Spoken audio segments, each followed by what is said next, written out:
From MNTech, the Micro Nanotechnology Education Center, this is Talking Technicians, the podcast about technicians, who they are, what they do, and where they come from.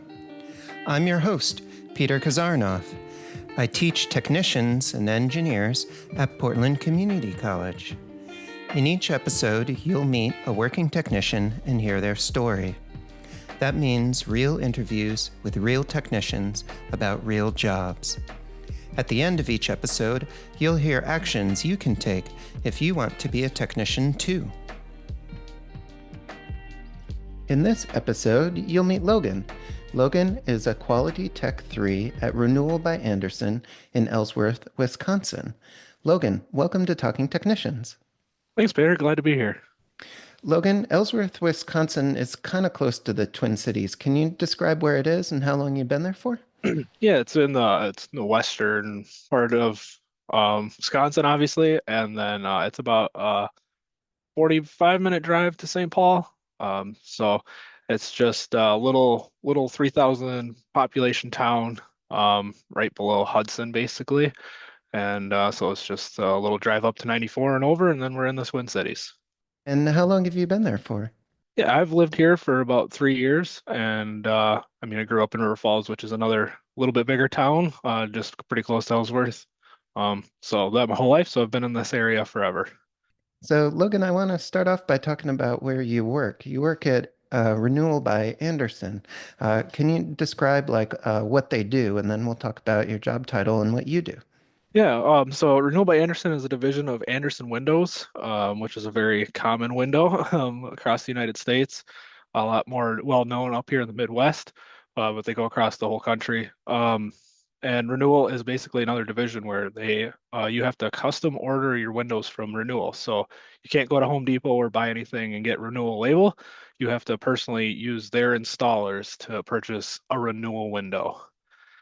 My day-to-day work would be I basically work a project, so it changes every other like quarter, I guess, kind of. Just depends on what we're working on, but a lot of measuring parts, a lot of project management. We have an expansion project going on, so bringing in some equipment and that kind of stuff. And then just a lot of in your projects, you network with people to kind of get stuff done. It's a very big company, so it's not just you can go and plow through each day and do it all on your own. It's a lot of moving parts, so you have to kind of work with everyone through each, red tape that you line up into. And Logan, you're a Quality Tech 3. Can you describe a little bit about what that means? What's a Quality Tech and what's a 3?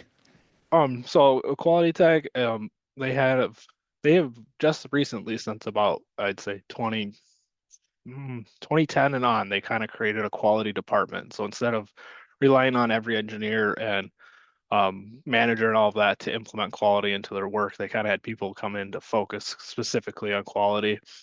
And so Tech 3, just there's different levels for people's progression in their career path. And it actually goes up so they start at Quality Tech 1 or a Technician 1 up to a Tech 3, and then you can get a promotion to Technologist, which is basically an engineer without a 4-year degree. And so it's a good career development that they have that way. So, Logan, talk to me a little bit about compensation and salary. If someone goes to a community college around the Twin Cities area and then starts out like in a beginning technician role, what might they expect to make?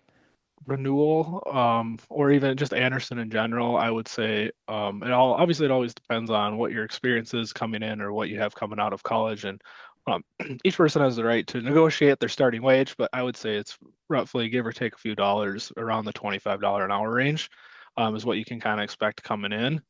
And then from there, your career, they have plenty of room to progress from there. And you mentioned that there was a lot of opportunity for professional growth to like move up to Tech 2, to Tech 3, technologist, and stuff like that. So, besides salary, are there other benefits, things like healthcare or retirement? Yeah, at Andersen, they are a very well-rounded company with a lot of market competitive benefits. So I get 401k, PTO is actually pretty generous where I'm at. Um, Dental, I mean, I mean, there's not any like super luxurious benefits that they give, but I would say, compared to like a 3M, their benefits are right in line with there. Logan, what did it feel like your first day at work at Andersen? What did it feel like going into that big company for the first time? I think you kind of just said it, big. I came from a small company when after I graduated from Dakota County Technical College in nanoscience technology. I worked at a small company for 4 or 5 years, and we were very small. So like the red tape was kind of just tackled by yourself, and then here it was just like, well, there's 10,000 plus employees where I work, so it's like, well, you got to know this person to get to know it. That was kind of the biggest wake up, and then just the sheer size of our facilities is very big. Andersen kind of it's like half the town in Bayport, Minnesota. So that was just the one thing when I walked into that company, I was like, this is huge, which means there's a lot of opportunity for growth. And Logan, what does it feel like now? You've been there for a while. You've got some experience under your belt. What does it feel like working at Andersen now?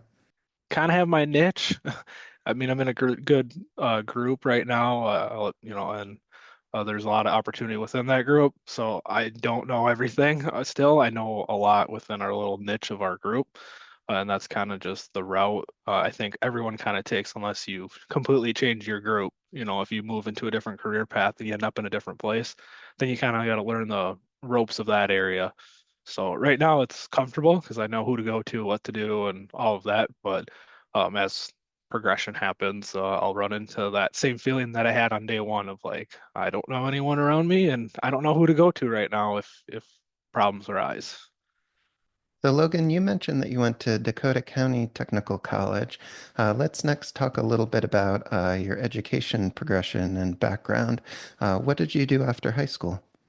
High school, I went straight into Dakota County for that 2-year program that was under Deb Newberry, and then Billy Copley had a big role in that program. And so I took that. Took 3 years to take that 2-year program, which I would think if you asked Deb or Billy, that would be very common. Um, and then I just started as a tech after that, and so I've been a technician for about 8 years now. But about 3 years ago, sorry, I started to get my bachelor's degree online through Bemidji State. So I graduate in about 4 weeks now. So that's a little bit exciting, but so yeah, that's my background for education right now. Logan, tell me a little bit more about what you learned at Dakota County. You mentioned that it was a nanotechnology program. What kind of things did you take from that program and then bring into your work? Yeah, so that program was really cool because we got to learn a lot of the high-end equipment. We went to the CareFac at the U of M and all and stuff like that, going to the clean room and did that. Unfortunately, my career path has not led me down areas like that to use cool equipment like that. But that program really set me up to be like an above expectation technician, like coming in. Um, and it's a really good resume booster compared to like just someone who comes from like a manufacturing line and then gets promoted into a technician role.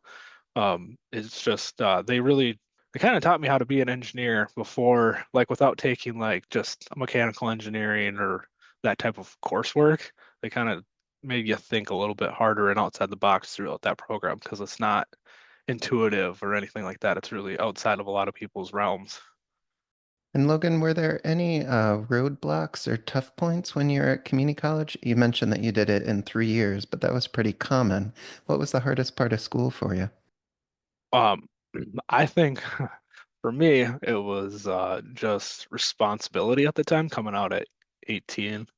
You just kind of don't know what you're gonna do. Like the 4-year program has been a lot easier than the 2-year program actually right now. I think that has to do with a little bit of maturity, but no, them classes they were just tougher because they were, I mean, in nanoscience and or micro, technology or anything like that. It's just not something you deal with every day, so it's not as quite. It's almost the opposite of what you think reality should be.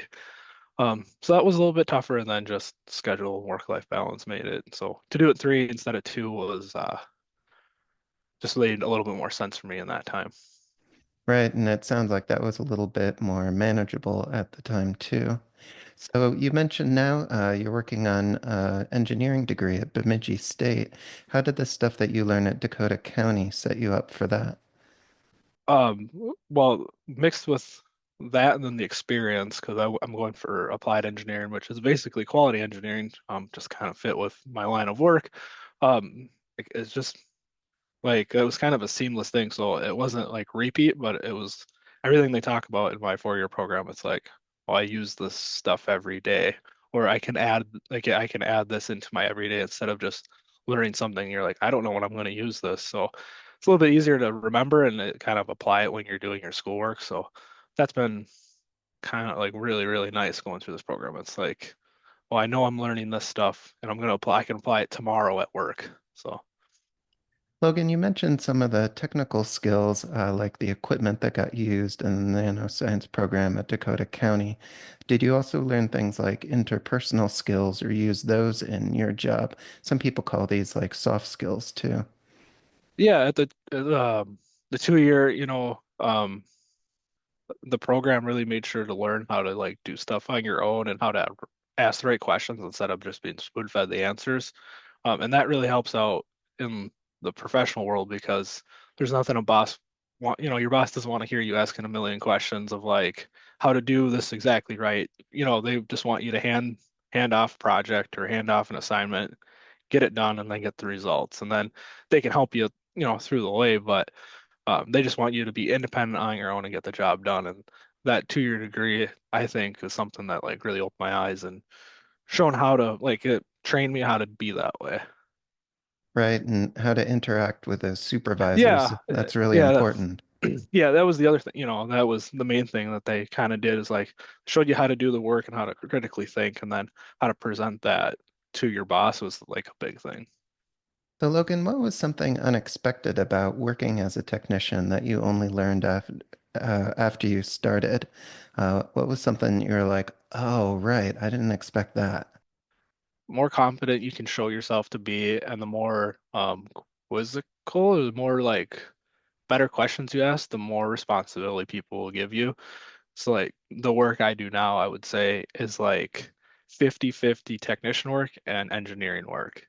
And just the more you can prove yourself through time, the more interesting your work will get. Because when you first start out as a technician, they're handing off the stuff the engineers kind of don't want to do or don't have time to do. So that's like kind of where your role is like meant to be. But as you prove yourself more and more throughout your career, the more interesting and the more complex the work you do will be. So, Logan, it sounds like being able to ask the right questions, that's an important skill, not just having the technical skills or the know-how yourself. Right. Yeah, I mean, just ask any question. I mean, people say there's no dumb questions, but even if there is, it's better to ask the question than to not and not know. So I mean, I've kind of taken that. I mean, there is the right questions and there's the wrong questions, but just keep on asking because you just keep on learning. So that's kind of what I've learned throughout my life and through my career. So. Logan, what happened in your life? How did your life change when you became a technician? What was different once you started working and graduated from Dakota County? You put yourself like when you work as a technician every day, at least for me, it was like everything came more of like a trial on how you can make everything better. Because when I started, it was like in research and development and all of this. And so it was like we're always trying to think of how to make things better. Well, then you can apply that back to your life. So like just like a perspective change in life when I started doing that. When you start thinking like that every day at work, then your whole life kind of doesn't revolve around work, but like just your independent stuff that you do at home, kind of that filter kind of changes. How was working with a family while you were a technician? Have there been some challenges? Are there some big rewards of doing that? What's that been like? No, I think everyone around my life and my family has been supportive. I've had some my parents, they've been very supportive through it, but my dad, he mainly is like, you gotta kind of push to be an engineer. There's a little bit more pay for it, There's just a little bit more opportunity within the financial behind it because he's worked at the same place I worked at when I first started out at Dakota County, and he's like, they pay these people quite a bit more, as an engineer compared to a technician, and you're doing a lot of engineer work. So why not get the education to become that? Why not get paid for the value you're truly bringing? So, um, Yeah, I wouldn't say there was not like technician's not overly um like stressful or anything like that. I think it's more of a fun job. I'd rather do that than working on the line or, anything like that. But yeah, once you start dabbling in that engineering work and you're not getting paid for it, it kind of gets a little frustrating. I will say that. So, Logan, we're kind of finishing up, but I'd like to ask you, what advice would you give current students or people who want to transition their career and become a technician, like going from that working on the manufacturing line to becoming a technician? What would you say to them? Yeah, I would say go for it. If you're doing a 2 year, keep doing your 2 year, get experience as a technician. I think it's one of the best resume boosters. Um, I personally, if I was a hiring manager, I mean, I'm a little biased, but I would rather have a person who got a 2 year, got some real world experience, and then got their even if you're planning on getting your 4 year, become a tech for a little bit while you're trying to get your 4 year, because you get a lot of skills that like you see the company actually needs instead of just from a book. And then from people from the line, if you have more of a if you're more of a technical kind of mind, they'll welcome you with wide arms as a technician because they need people like that all the time. Well, Logan, thank you so much for being on Talking Technicians and sharing your story with me. I really enjoyed hearing about your career progression and going into Renewal by Andersen, and also talking with you about your community college experience and now moving on to engineering education. Yeah, thank you, Peter. Thanks for having me. Please keep in touch. Yep, will do. Thank you.